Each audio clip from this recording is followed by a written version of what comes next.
Okay, so uh, we have completed the chapter 2, that is relation functions, and also covered the topic function in detail as we could.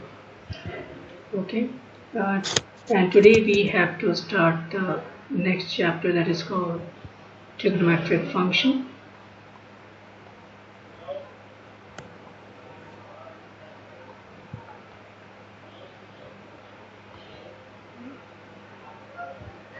Nice. So as you can see here, this is trigonometric functions. Is also a special type of function we have to learn. In 10th class we have learned the trigonometric ratios, like sine theta is the ratio of perpendicular and hypotenuse of a right angle triangle. Similarly, cos theta is the ratio of adjacent side and the hypotenuse and so on. So in that earlier classes you have learned that this trigonometric thing in form of a ratio, which you have just understood this, the sine, cosine, and tangent, all the ratios as the ratio of the sides of a right angle triangle. But here we have to learn this thing as a function. So for this, we should first decide what is the domain and what should be the range of this sine and cosine function. If we define this sine and cosine as a function, but before that, we have to learn the unit of an angle. So you know that geometrically any angle is the shape which is formed by two rays. Okay, and the two rays are joining, or it is the two rays are originated from the same point here, so this is called an angle geometrically. But in trigonometry, this is something different. In trigonometry, we have the concept that suppose I have any ray position in this positive x direction, okay, and if I just rotate it through any angle theta, and the rotation is in anti-clockwise direction,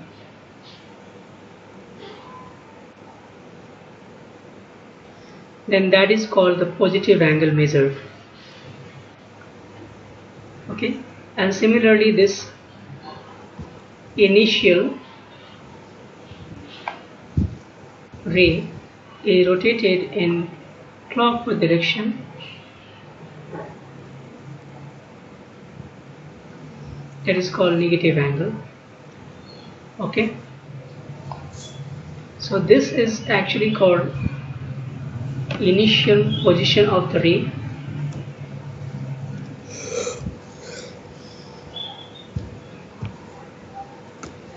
and these are the final positions. Are you writing somewhere? I cannot see, sir. I have given you the new link, please go to that. I'm in the new link, sir. I'm in the new one, sir. Can you refresh the page? Okay, so here I think you can see it now. So this is the trigonometric concept of any angle. This is the initial position when, and this is the final position. When initial to final there is a shape, and when initial to starting from initial, when we reach the final in anti-clockwise direction, we call it as a positive angle, and when we reach the final from initial position with in clockwise direction, we call it as a negative angle. Now, addition to that, there are one more concept, that is the concept of quadrants. Let's first understand that.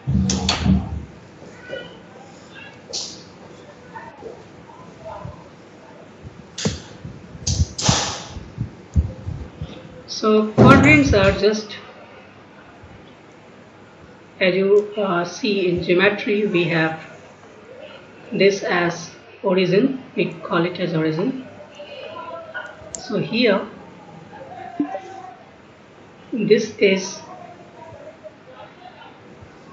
the x, this is y, this is y prime, and this is y dash, and this is also x dash, and this is y dash. So of course this is positive x-axis, this is positive y-axis, and so on. And these are the fourth quadrants. But in for angles, actually it is what? This is called the first quadrant.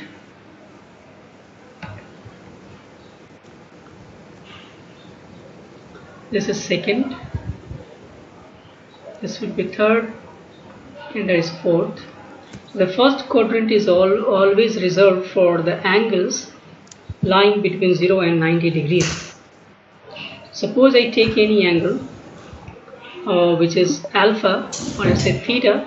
So in this angle is lying between 0 and 90 degrees. Similarly, you can realize that the second quadrant should be for any angle theta which is lying between 90 degrees and 180 degrees, and the third quadrant should be for the angles which is 180 degrees to 270 degrees, and finally this is for 270 to 360 degrees. So this is the concept of quadrants. Okay, we will see later that the sign of sine and the sign of the all the trigonometric ratios will depend on which quadrant the angle is actually falling. We'll see it later. But now you have to understand the units of measurement of an angle.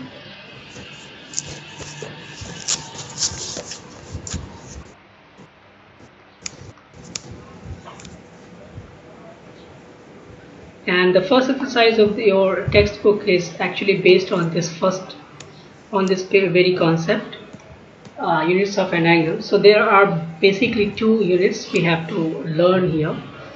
Okay, the degree, and the second is the radians. These are the two units. Hello. These are two units we have to learn, and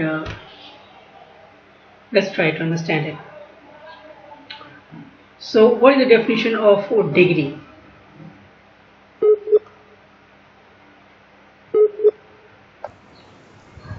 Portion of it, or one part of it, I can call it as 1 degree.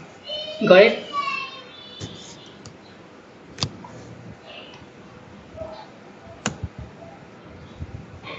Explaining that the 1 degree is defined that one right angle is equal to 90 degrees, or generally we can define it as 1 by 360th part of 1 revolution.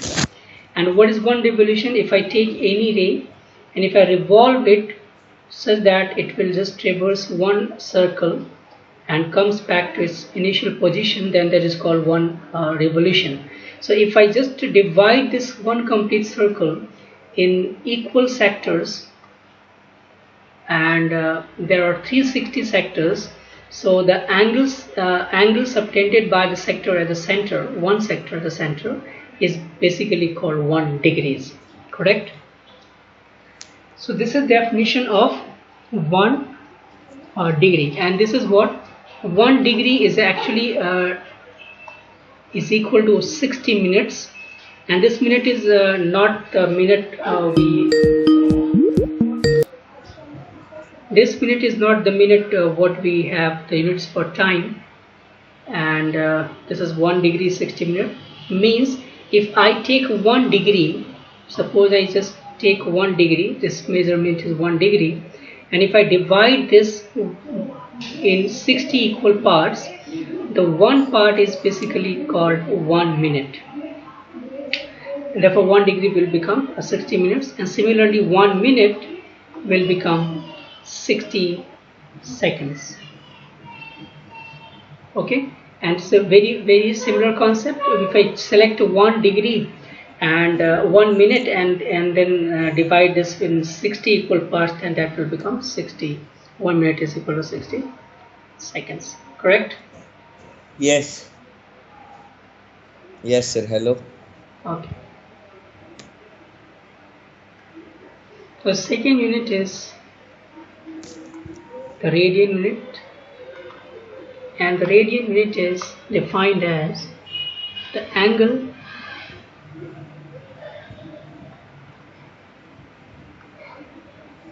subtended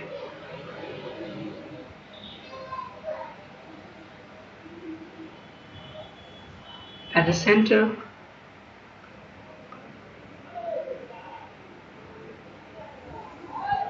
a circle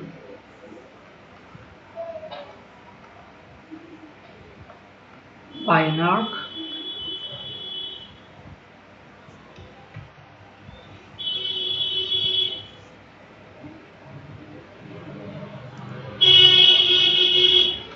whose length is equal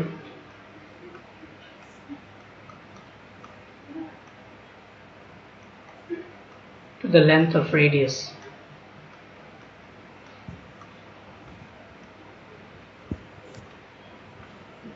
So what does it mean? Suppose I have any circle like this, and if I take any arc of any length, suppose this length is 5 units, and if I take the radius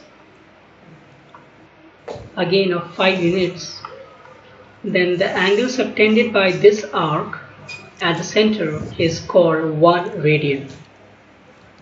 Okay? So can you repeat once again? I said that if I have a length of arc 5 units and the radius is also of 5 units length, then the angle subtended by that arc length at the center of a circle is 1 radian. Okay. Okay, so if I just name it, so theta will be 1 radian. But suppose I have a length of arc which is not equal to the length of the radius of the circle. Suppose if this is 3 and this is 1, then what do you call?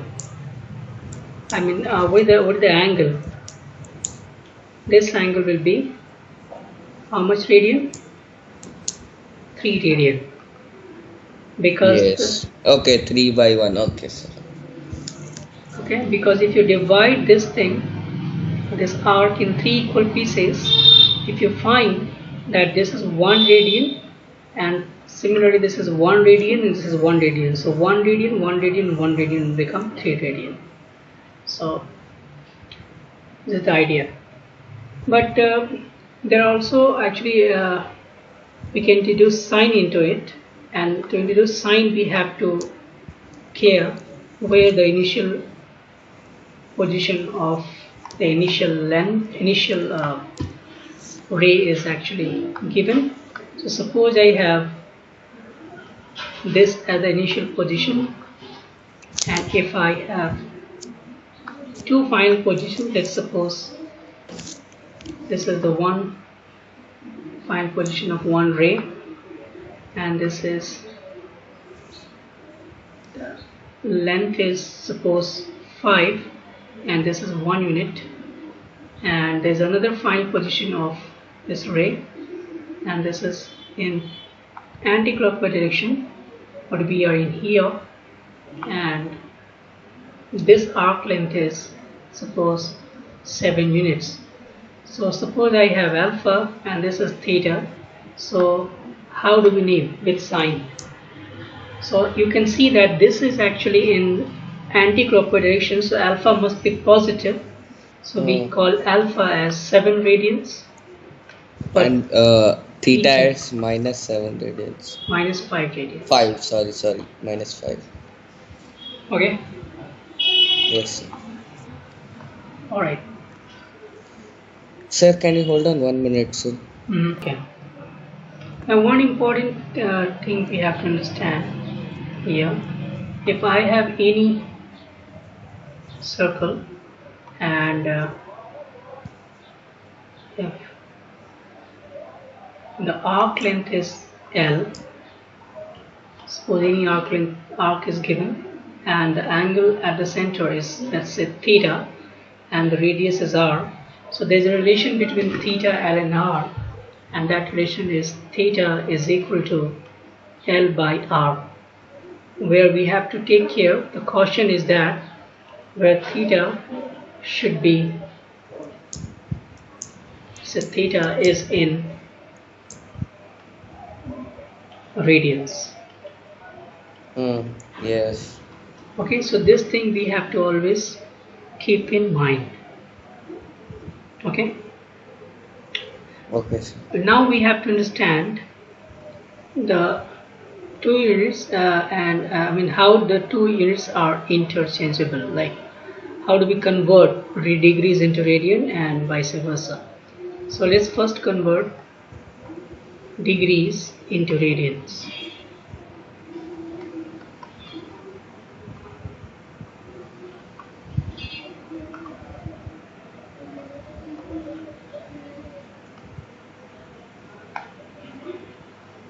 Okay, so here the formula is very simple. If I have to convert any degree into radian, I write radian measurement of any angle which is already given in degrees, and this degree measurement of that angle times pi divided by 180 degrees. Okay, so generally we write the radian in terms of pi, right? So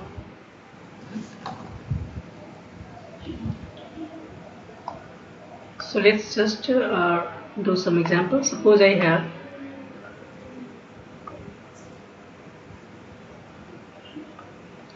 to write radian measurement of 30 degrees.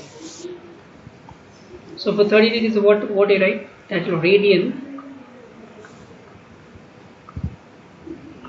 measurement of 30 degrees is what I'm going to find, and that is what, 30 degrees times pi divided by 180 degrees, and when you just simplify it, you will get pi by 6.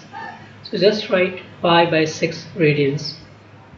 Okay. Shouldn't I convert? No, there is pi by 6. That's all. No, sir. That pi I asked. Okay, let it be like that. Now can you just do it? And for second one, it's like pi by 3. Third one is pi by 2. Okay. Fourth one is pi by 4. Yes. And what about 180 degrees? It's pi. It's pi. So it's very simple how to convert any degree measurement into radian measurement, and we generally keep this pi as it is. Sometimes it is asked, like, pi is a real number, so it is actually converting the rotation thing into number line, basically. So let's try to understand what is the exact relation between radian and real number.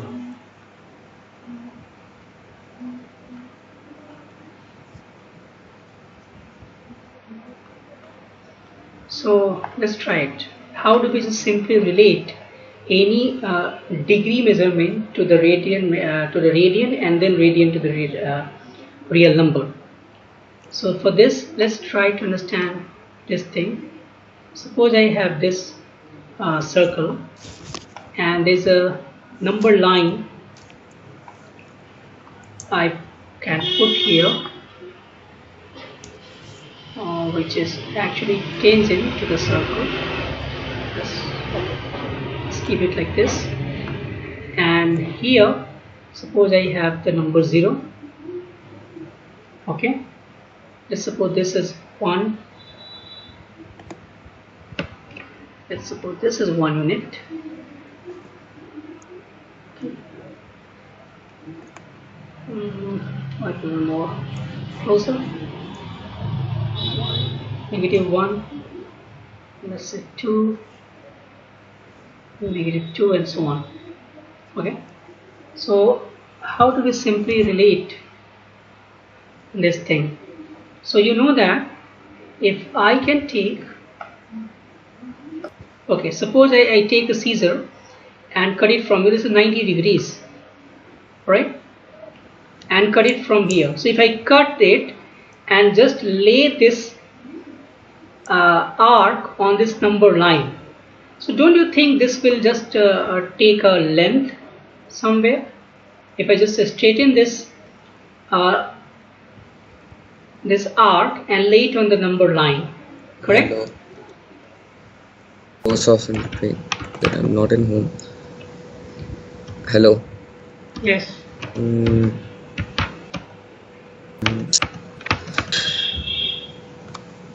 I'll increase the volume so that I can hear you. What I was explaining here, that this is suppose 90 degrees on this the circle, and if you see, this is a rotation thing. In rotation we have found this 90 degrees, and suppose I want to relate this 90 degrees to what the radian measurement is that, and what the that radian measurement corresponds to the real number. So here if it is 90 degrees and I simply cut that arc here and this lay this arc on this number line by strengthening them, okay, just straighten it and lay it down on this number line. If you see that this red portion will maybe the area, length of the arc. And this yes, arc. This arc, okay, this arc. So of course this will give you some length from the origin, and that corresponds to the radian measurement of that particular 90 degrees. Okay, so if you just find it 90 degrees, it will become pi over 2, and pi over 2 is nothing but 3.14 over 2, correct? So 3.14 over 2 is just not more than 1. So I think this number line, I have just put this thing wrong. So it's pi by 2 will come here. So this will be 1 point something. If you just find it, you will get 1.5 or something. So it will be like more than 1 but not less than, it should be more than 1 but less than 2. So 2 will lie somewhere here after that point. Correct? Yes, hello, yes sir. Okay, similarly, suppose I want to cut this thing here and lay it down again. It will just give you some length corresponds to 180 degrees, and there will be 3.14, that is pi. Okay, so this is the geometrical way to see the relation between radian and real number. Okay. Now how do we convert this degree to radian? Degree to radian. That will be degree into pi by 180 degree. Okay, so that's the same formula. This degree measurement, I mean radian to degree rather, sorry.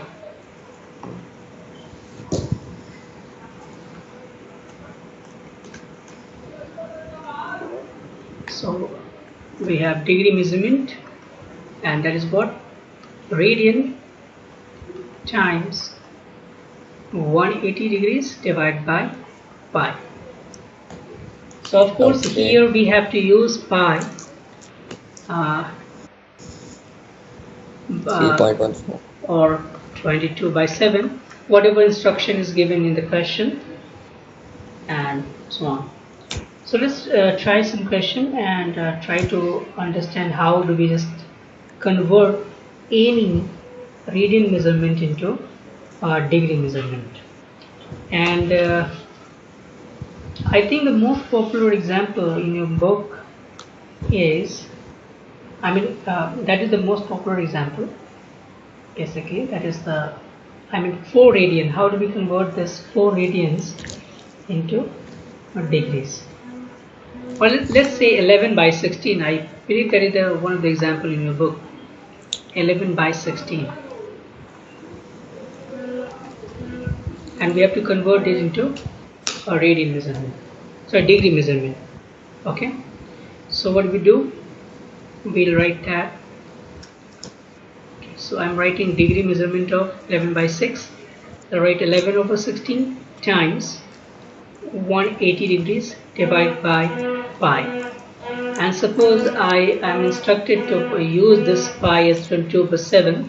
So that will give 11 over 16 times 20 degrees, 22 times 7. And of course this will give you 1 2 cancel, yes. So 11 and 22 cancel 1 by 2. Okay.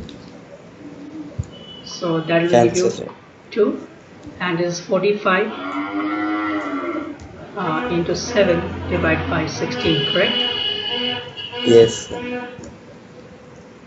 Now, what is 45 times 7? You can't just put it. Suppose I have to write all the smaller units as well, not only the degrees. So you have to just Sir, write. one doubt. Why did you write 45 there? This is 45. If I just divide this 180 by 2. 90 degrees. That's Oh, sorry, 90. My bad. So it's 90, and then I think this will become 8. So that is okay. Okay. All right. So 45 into 7 by 8. Let's just multiply this. So 45 times 7 is just I think 350. So what we have to do? We have to convert this into further smaller units. This is actually in degrees, but I don't want to put it into degrees only, because I want to take the whole part, okay, or the integer part as degrees, but the fraction part I want to convert into the smaller units of this degrees. So what is the what do you write it in mixed fraction? Okay, so what you write it as 39 degrees, but 3 by 8 can be written as 3 by 8 times 60 minutes. Okay, and again you can just convert this thing as what? Sir, 1 minute. One thing here, sir. Now, okay. So the question actually, suppose I have any triangle given. Sorry, not a triangle. Okay, let me just construct a question. Suppose I have this circle given, and the chord length is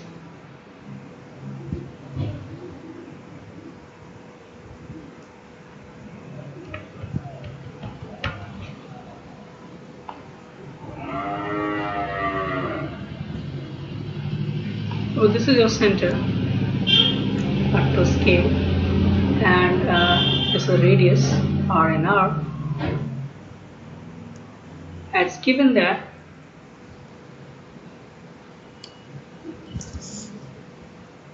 this is theta, and this length is 20. Okay. Yes. And diameter of the circle is also diameter of circle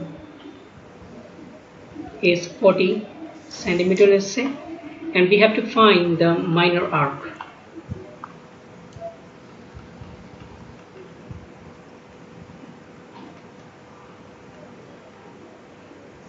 This length, sir. This length, minor arc length, this length. Okay, so how do you find it? First we need to find like theta. Yeah, because you know there's a relation between theta, L and R. This is L and R is actually given. Why so? Because diameter of circle is given. So yes, the theta is 60 degree. Yeah. So theta is 60 degrees. So what is the length? Theta is 60 degree, na sir? Yes. Why?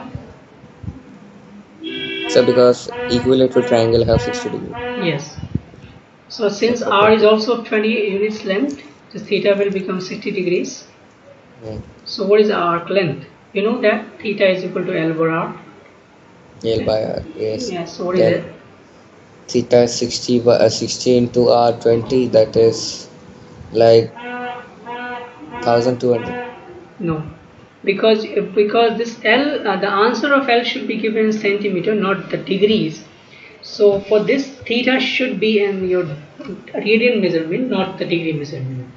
So first, Okay, so I should convert into radian. So 60 by 180, 3 pi by 3. yeah. So it write pi by 3 is equal to L by R. So pi by 3 is equal to L by 20. So L is just 20 pi by 3. And now if you want to put the value of pi there, you can just do it and find the answer. Or you can leave it as it is. Okay.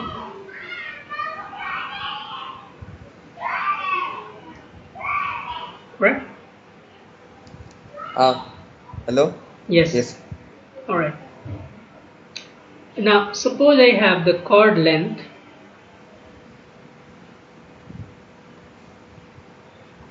I'm giving you a new question.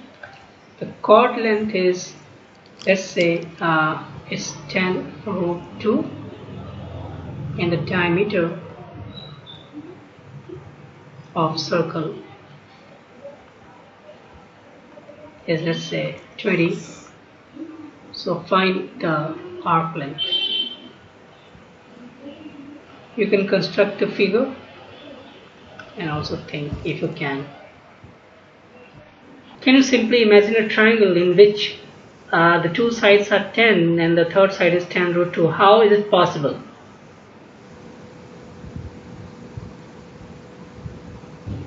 Two sides are 10 and one side is 10 root 2.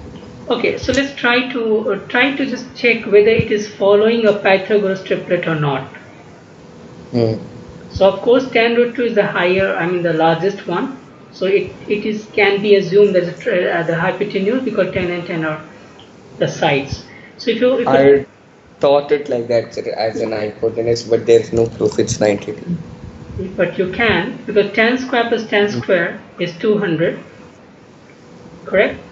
I am saying this is a square plus b square. And what about 10 root 2 square?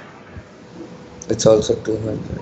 It means it is following a Pythagoras. It means what? So theta is 90 degree. So theta I thought to go by that, sir, but I wasn't sure. So I thought this can be the hypotenuse, those kind of stuff. But I was not confident. Yes. So 90 by 180 degree, pi by 2.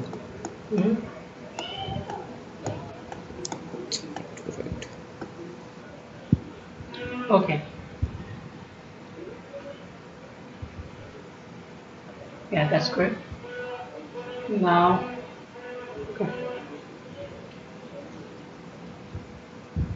okay, suppose I have two circles and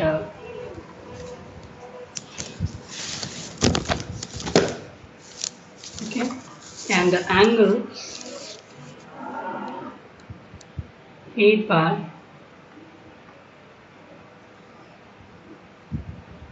arcs 60 degrees and 75 degrees. They're corresponding arcs basically at the centers. Okay. So to show that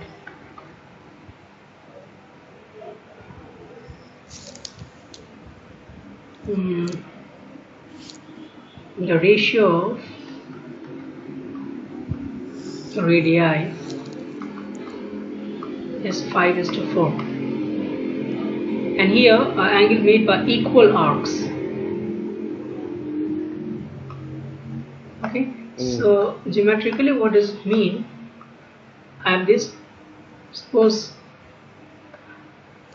perhaps they are not the two circles of equal sizes, but of course their arc length may be equal. Okay, so isn't it? This arc length and this arc length may be equal, and since this angle, this is the peak, this is radius R1, this is radius R2. यार ये हर बार क्यों हो रहा है? Hello sir.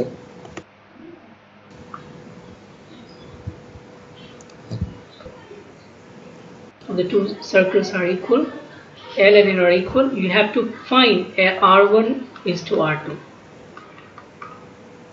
Please find it.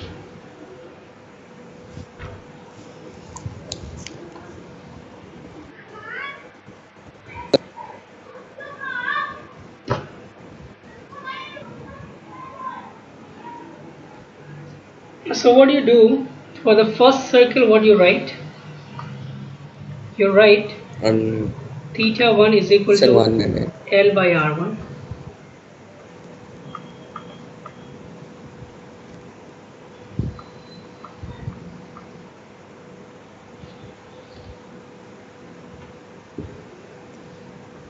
So R1 by R2 is nothing but theta 1 by L1. Sir, I got it. Okay, what is that? 5/4. Okay, so you first convert theta 1 theta 2 in radians, and if you take the ratio, you will get that. Yes, I got that. Okay, good.